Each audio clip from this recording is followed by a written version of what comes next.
Bom dia a todos, irmãos.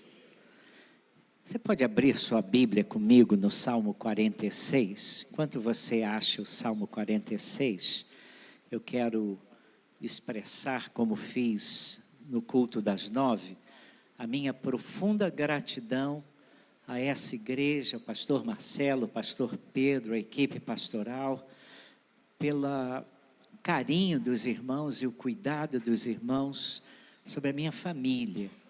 E eu tenho 4 netos, 3 deles foram batizados aqui. Nós nunca vamos nos esquecer dessa igreja e do ministério deles. Vocês estão marcando a nossa família para sempre. E nós damos muitas graças a Deus pelo envolvimento. Cada vez que eu vejo eles envolvidos aqui, eu louvo a Deus. Outro dia foi o Davi tocando bateria aqui, Daniel também. Quer dizer, toda a família integrada, e a gente louva a Deus, que Deus continue abençoando vocês, o ministério dessa igreja. Eu quero estar aqui para a inauguração do novo templo, tá? Quero lá estar com os irmãos, louvando a Deus pela vitória que Deus dará a vocês. Vocês já acharam o Salmo 46? Já? Se vocês já acharam, olhem para o Salmo. Antes da leitura do Salmo, o editor colocou alguma coisa sobre o Salmo para vocês. Eu estou com uma edição atualizada, Almeida atualizada, e o editor mais atualizado, ele diz assim: ao mestre do canto dos filhos de Corá, em voz de soprano, cântico. Mas talvez a sua Bíblia seja a versão século 21, está assim: Cântico dos filhos de Corá, adaptado para Alamote. Alamote era um canto a 1/8 acima, era um canto para soprano. Então esse salmo foi feito para ser cantado pelas mulheres, soprano. Não precisa ser soprano, é mulher. Vocês, só as vozes femininas vão ler em uníssono versículo 1 do Salmo 46. Lá no final, eu vou explicar por que só as mulheres cantavam esse salmo, tá bom? Então, só as mulheres. Vou falar 1, 2, 3 já, e as mulheres cantam não.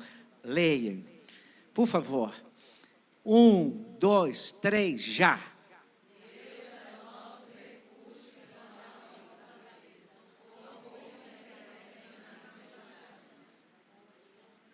Olha só, está meio desafinado. É que as versões são diferentes. Mas agora você vai ler alto assim mesmo, vai junto. Vai lá. Deus.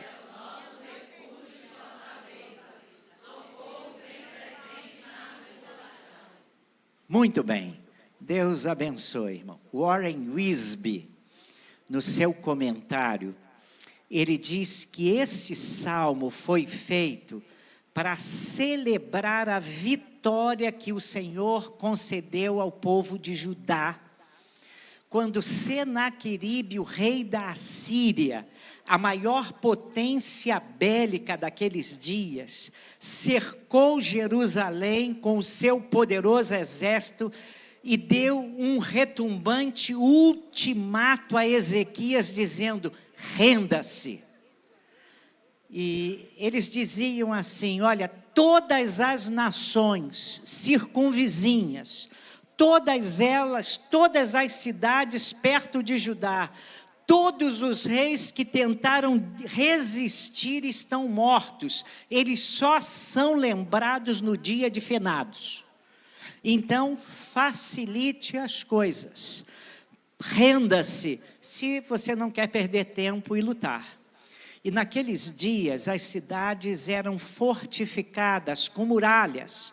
Então os exércitos, eles tinham uma tática de guerra que era cercar toda a muralha com o exército e não deixar nada entrar, ninguém entrar e ninguém sair. E eles ficavam lá rodeando, esperando o trem, esperando o tempo, esperando alguém, esperando a sorte, esperando a morte, esperando Pedro Pedreiro. Esperando, porque eles iam ficar sem víveres, sem provisão, eles iam ficar sem água. E aí, famintos, sedentos, sem força, eles atacavam e acabou. a história acabou. E então, no Museu de Londres, há um relato de Senaqueribe, dizendo o seguinte, que ele cercou Jerusalém, assim como se coloca um passarinho dentro de uma gaiola. Além disso, Senaqueribe, o rei da Assíria, a grande potência daqueles dias, dizia o seguinte: se vocês confiam no Deus de vocês, saibam que todas as outras nações que foram vencidas também confiavam nos deuses delas. E a todas eu subjuguei, a todas eu abati, a todas eu dominei, com vocês não será diferente.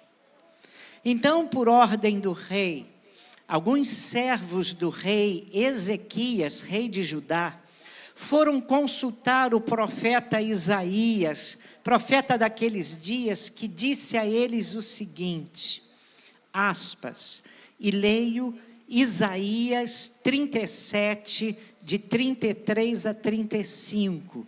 Isaías disse assim, portanto, assim diz o Senhor acerca do rei da Assíria, não entrará na cidade, nem lançará flecha alguma, nem virá diante dela com escudo ou fará cerco contra ela. Voltará pelo mesmo caminho por onde veio, mas não entrará nesta cidade, diz o Senhor, pois eu defenderei esta cidade e a livrarei por amor de mim e por amor do meu servo Davi. Fechei aspas. Há uma outra informação preciosa para a gente ler legal esse salmo. Antes do exército assírio chegar próximo a Jerusalém, o rei Ezequias tapou todas as fontes de água que ficavam fora da cidade. Tapou também o ribeiro que atravessava mais afastado e que supria Jerusalém, o território de Jerusalém. De sorte que não havia fontes nem vestígios de água fora dos muros da cidade. E isso está registrado em 2 Crônicas, capítulo 32, versículos de 1 a 5. Não estou inventando nada. Então, dentro de Jerusalém havia mantimentos, e dentro de Jerusalém passava um rio, passavam as águas. Agora, temos que lembrar que água é um bem precioso na Palestina, especialmente em Jerusalém, uma das poucas cidades não construída à beira de um rio. E Ezequias construiu um sistema subterrâneo de abastecimento d'água que ligava os mananciais de Gion, no Vale do Cedron, até o tanque de Siloé, dentro da cidade. De modo que ali dentro havia água disponível. Ou seja, a cidade de Jerusalém, sob o comando de Ezequias, se preparou para uma eventual tentativa de invasão da maior força bélica daqueles dias, o temeroso exército da Assíria, comandado por Senaqueribe. O Salmo 46 é um cântico de celebração a Deus como nosso refúgio. É um cântico de vitória, celebrando Deus como nosso refúgio. E muitas vezes, quando eu leio esse salmo, eu gosto de ressaltar para as pessoas que Deus é refúgio no início desse salmo, versículo 1. Olhe para a sua Bíblia, por favor, olhe para a sua Bíblia. Deus é nosso refúgio e fortaleza. No meio do salmo, versículo 7, Deus é o nosso refúgio. O Deus de Jacó é o nosso refúgio. E o salmo termina no versículo 11 com o Deus de Jacó é o nosso refúgio. Deus é o nosso refúgio no início, no meio e no final do salmo, como nos sugerindo o seguinte: temos um Deus que nos protege, é nosso refúgio antes do problema, no meio do problema e no final do problema. Isso é maravilhoso.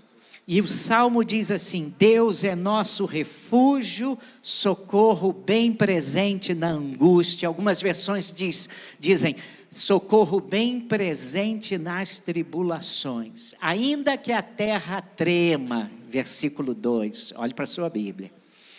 E eu fico pensando, quando eu vejo ainda que a terra trema, eu fico imaginando aquele exército grandioso, rodeando toda a cidade de Jerusalém e marchando. E aquele terra tremendo. Deus é o nosso refúgio, ainda que a terra trema. Eu gosto disso, porque eu fico pensando nesses soldados exibindo seu poderio bélico.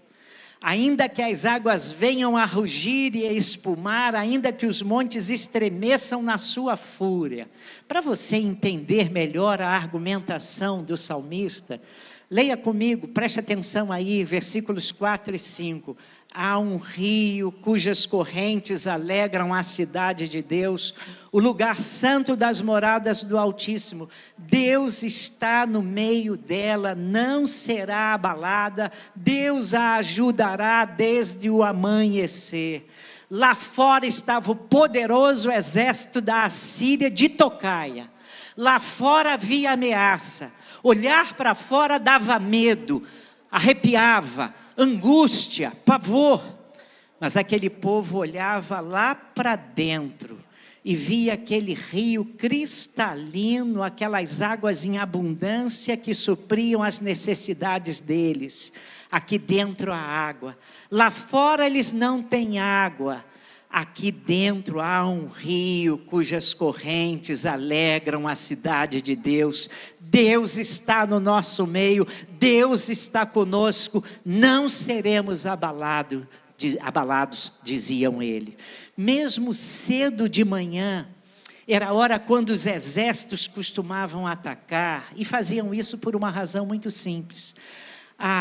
Os guardas da vigília, eles já estavam chegando de manhã, eles já estavam com sono, cansados, com vontade de dormir, e o grupo que ia suprir, repor a tropa, ainda não chegou. A cidade estava dormindo ainda, não tinha acordado, era a melhor hora para atacar. E aí o salmista diz assim: mesmo cedo de manhã, quando os exércitos costumavam atacar, quando a vigília estava cansada, aguardando com bastante ansiedade a troca da guarda e os exércitos, mas a Bíblia diz no Salmo que Deus protegeria e socorria o seu povo desde antemanhã. Bem cedinho, antes que a alva surgisse, Deus iria guardar o seu povo. E de repente há uma troca de guarda, surge uma nova vigia, e um daqueles vigilantes sobe até a torre de vigia, e quando sobe a torre de vigia, ele começa a gritar, versículos 8 e 9, olhe para a sua Bíblia. Olha o que ele começa a gritar: venham contemplar as obras do Senhor, que tem feito desolações na terra. Ele faz cessar as guerras até os confins do mundo, quebra o arco e despedaça a lança, queima os carros no fogo. É que os atalaias, os vigias, mal podiam acreditar naquilo que viam. Chegaram na torre da vigia e olharam para a terra, para fora, e viram 185 mil soldados assírios mortos.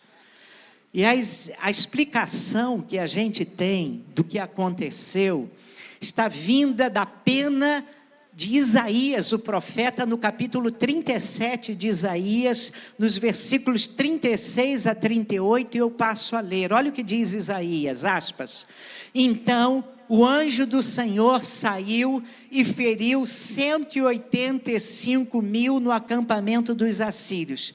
E quando os restantes se levantaram de manhã cedo, todos eles estavam mortos. Então Senaqueribe, rei da Assíria, fugiu, voltou e foi viver em Nínive. Sucedeu que enquanto ele adorava no templo do seu deus Nisroque, seus filhos Adrameleque e Sarezé o mataram à espada e fugiram para a terra de Ararat, e seu filho Esaradom reinou em seu lugar. A Bíblia diz que o anjo do Senhor matou 185 mil soldados daquele exército. Era muito maior, mas 185 ficaram mortos. Heródoto, que era historiador, diz que foi uma peste bubônica, ou peste negra, causada por roedores como pulga e ratos. Um exército em que morrem 185 mil soldados, eram homens sem água, 185 mil no mínimo, sem água, sem qualquer condição de higiene pessoal, mínimas condições de sobrevivência, e veio a peste e eles morreram. Agora, vem a única palavra direta de Deus para aquele povo no Salmo 46, versículo 10. Nós somos o povo agora e nós todos vamos ler juntos a única palavra de Deus no meio daquele caos, no meio daquela medo, do meio daquele pavor, do meio do medo do exército assírio atacar. Finalmente vem a palavra de Deus. Versículo 10, todos juntos. Juntos?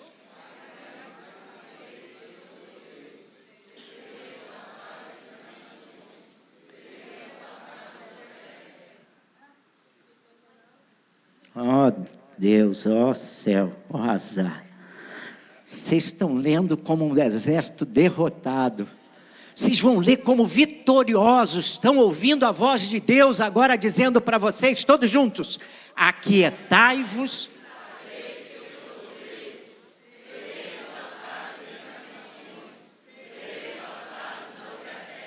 Vocês venceram. Irmãos, Deus, a única palavra direta de Deus nesse salmo é o versículo Deus. Aquietai-vos e sabei que eu sou Deus. Sou exaltado entre as nações, sou exaltado entre o exército da Assíria, sou exaltado entre os inimigos, sou exaltado.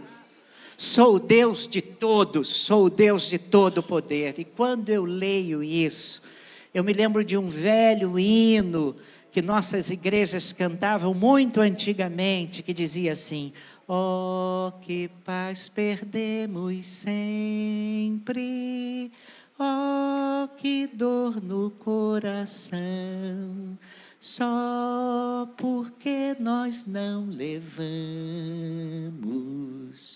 tudo a Deus em oração. Quantas vezes ficamos sobressaltados. O inimigo parece pior do que o exército assírio. As circunstâncias parecem mais tenebrosas.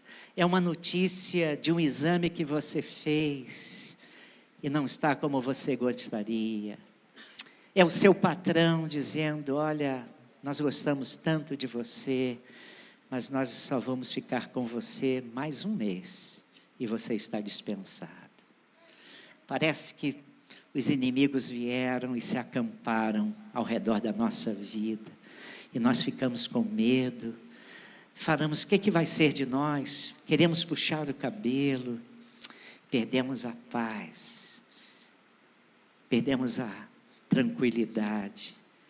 Se eu terminasse aqui, ficaria bom por ter explicado o salmo, mas eu quero exaltar o Deus desse salmo. Eu disse aos irmãos que eu gosto desse salmo porque Deus é refúgio antes do problema, no meio do problema e no final do problema. E eu me lembrei de fatos e circunstâncias na Bíblia em que os protagonistas louvaram a Deus antes do problema. E Jesus estava saindo do cenáculo com os seus discípulos. Ele tinha acabado de instituir a ceia do Senhor, lembra-se? E ele tinha dito um pouco antes daquela ceia para Pedro, que ele iria negá-lo antes que o galo cantasse. Ele ali na ceia tinha dito: olha, um de vocês há de me trair. Deu a senha para Judas Iscariotes e disse: o que você faz, faz logo. Disse também que quando essas coisas acontecessem, todos os discípulos fugiriam, lembram-se disso? E finalmente ele reassegurou: eu serei preso, eu serei açoitado, eu serei cuspido, eu serei zombado, eu serei morto.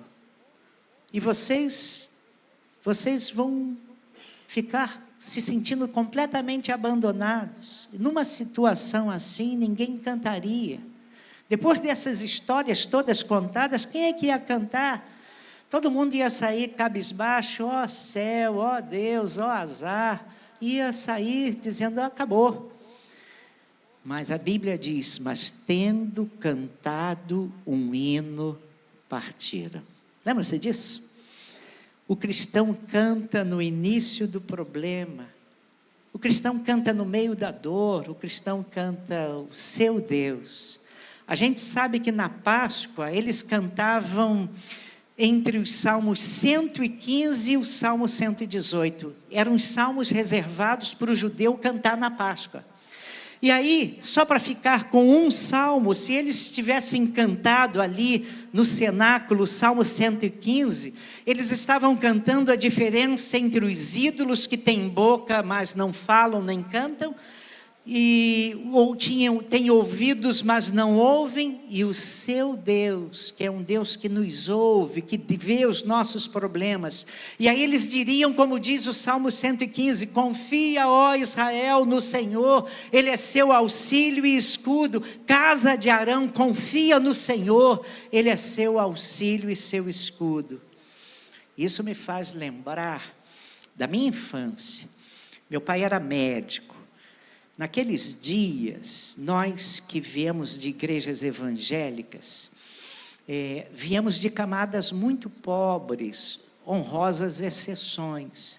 Meu pai mesmo veio de uma família muito pobre. Ele me dizia que ele não tinha dinheiro para comprar bola de futebol, a bola dele era a bola de meia. E meu pai se tornou médico, foi um dos primeiros médicos evangélicos no Rio de Janeiro.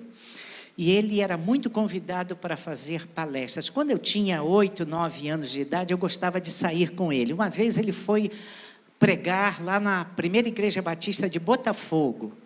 E aí chegou lá na igreja de Botafogo, me colocaram assim ao lado de um velhinho, que nem eu, cabelo branco assim, né? Eu sentei, olhei para o velhinho e falei, é bem velhinho mesmo, né? Aí o culto rolou lá e botaram para cantar um hino do cantor. Cantava-se muito o hino do cantor, né? Aí cantava o hino assim, em Jesus confiar, sua lei observar, ó que gozo, que bênção, que paz, satisfeito guardar, pá, pá, pá, pá, pá, pá. E o velhinho cantava diferente, todo mundo cantando no infinitivo, né? Em Jesus confiar. O velhinho cantava no mais que perfeito.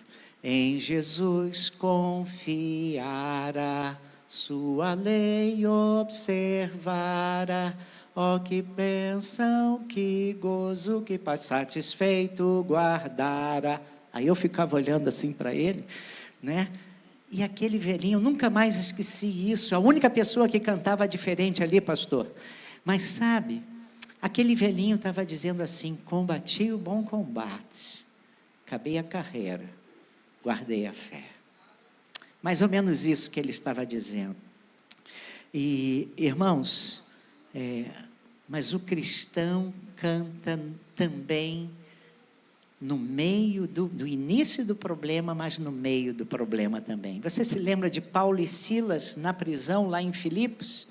Eles foram espancados, caluniados, pessoas importantes da cidade moveram autoridades, eles foram injustamente presos, agora açoitados, humilhados, estão na prisão de segurança máxima, porque eles foram levados lá para baixo da prisão e foram trancafiados pelos pés. Era Bangu 1 lá, ou Bangu 8, como vocês quiserem, tá? Paulo e Silas, diz a Bíblia, meia-noite, eles estão lá chorando, eles estão lá murmurando, eles estão lá reclamando. Paulo e Silas, à meia-noite, estão cantando pagode? A Bíblia diz que eles estão cantando hinos a Deus, hinos ao Senhor. Lembrar que quando os judeus foram levados cativos para a Babilônia, Os caldeus pediam que eles cantassem as suas canções, que eles cantavam tão bem na sua terra natal. Mas a Bíblia diz que eles colocaram seus instrumentos de pendurados sobre os salgueiros e diziam: como podemos cantar em terras estranhas? Nós não sabemos cantar na adversidade. E os cristãos, quem é de Jesus, sabe cantar no meio da dor. Sabe cantar no meio das circunstâncias difíceis. Minha mãe perdeu seu pai com 8 anos de idade. Foi dada a uma família para cuidar dela. E colocou como hino dela: que segurança sou de Jesus. Foi um dos primeiros hinos que eu aprendi, pastor. Minha mãe cantava quase todos os dias. Que segurança sou de Jesus. Ela disse que sozinha, lá naquela casa que ele não conhecia, ela cantava esse hino, lembrando que ela não tinha o pai com ela, que morreu. A mãe estava longe, mas ela tinha Jesus. Irmãos, o cristão, e todos nós também, aprendemos a cantar no final do problema. Eu não preciso ensinar ninguém aqui a cantar no final do problema.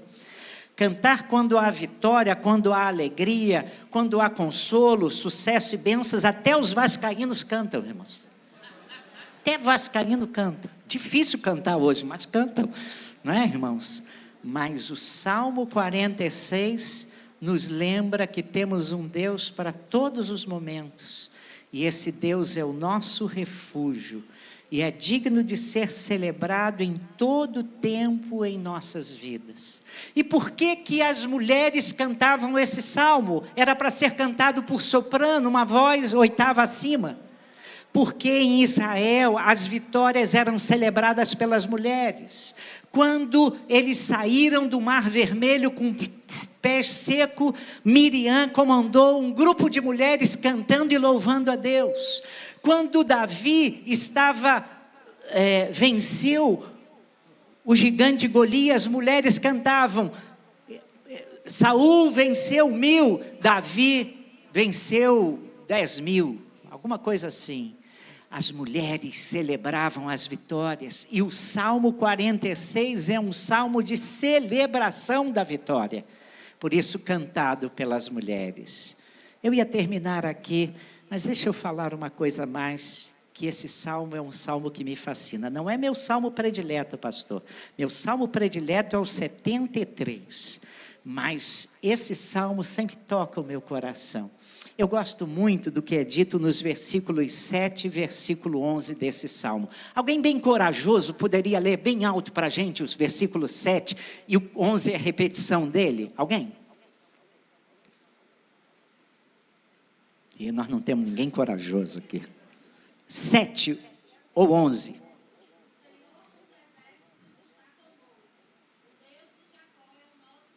Amém, irmãos. Eu gosto desse salmo, porque no meio do salmo e no final do salmo ele fala a mesma coisa. O Senhor dos exércitos é nosso refúgio. O Deus de Jacó é o nosso refúgio. Eu vou dizer para vocês, se eu fosse o salmista, eu diria assim: o Senhor dos exércitos está conosco. O Deus de Israel é o nosso refúgio. Esse salmo foi escrito muito depois do problema, depois de Jacó. E Jacó é o maior 171 da Bíblia. Você sabe o que é 171? Quem é advogado aí sabe. Hã? O que é 171?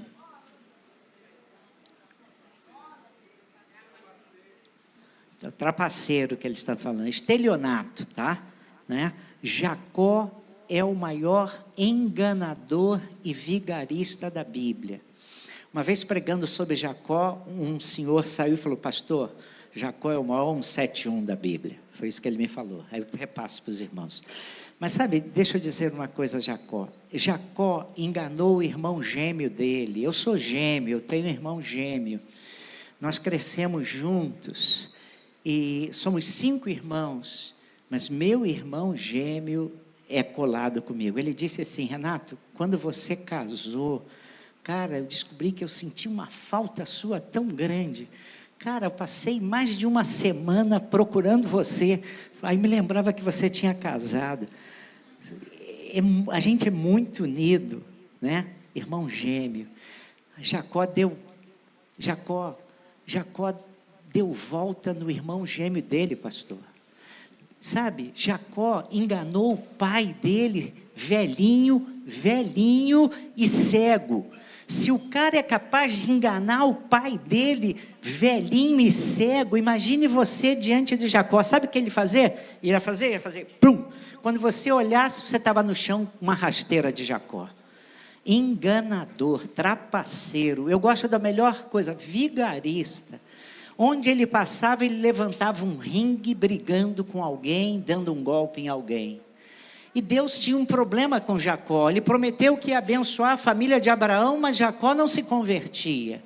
Aí ele está achando que está dando um golpe no sogro. E o sogro disse: vou matar esse cara. Aí ele sai correndo, fugindo. Aí ele lembra: olha, o seu irmão que jurou matá-lo você há 20 anos atrás, está vindo com 470 jagunços aí para pegar você. Se correr, o bicho pega. Se ficar, o bicho come. Ele estava nessa.